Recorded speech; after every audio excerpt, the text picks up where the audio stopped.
যেন বাংলাদেশের মানুষ বাউল গানের বিরুদ্ধে দাঁড়াইছে। বিষয়টা তো তা না, ফারাদ ভাই, মোটেও না। দাঁড়াইছে আপনার ভাষায়, আপনি যেটা সবসময় বলে আসছেন, আপনার ভাষায় খায়া না খায়া আল্লাহ খোদার বিরুদ্ধে কথা বলায়। তা আপনি বলতেছেন যে আবুল হোসেন সরকার ইসলাম অবমাননা করে নাই। তো তাইলে তো মুরব্বী হিসেবে আপনার বোঝানো উচিত, একটা ভিডিও বানায় লিখে হোক, যে এটা বুঝায় দেওয়া যে এটা ইসলাম ধর্ম অবমাননা না। করেন আপনি, আমরা শুনি, বুঝি, আমরা শিখি, সবাই শিখুক। আপনাকে তো সবাই মুরব্বী মানে।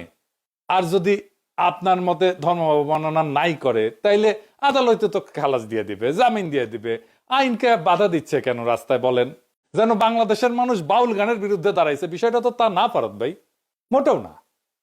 দাঁড়াইছে আপনার ভাষায়, আপনি যেটা সবসময় বলে আসছেন, আপনার ভাষায় খায়া না খায়া আল্লাহ খোদার বিরুদ্ধে কথা বলায়। তা আপনি বলতেছেন যে আবুল হোসেন সরকার ইসলাম অবমাননা করে নাই। তো তাইলে তো মুরব্বী হিসেবে আপনার বোঝানো উচিত, একটা ভিডিও বানায় লিখে হোক, যে এটা বুঝায় দেওয়া যে এটা ইসলাম ধর্ম অবমাননা না। করেন আপনি, আমরা শুনি, বুঝি, আমরা শিখি, সবাই শিখুক।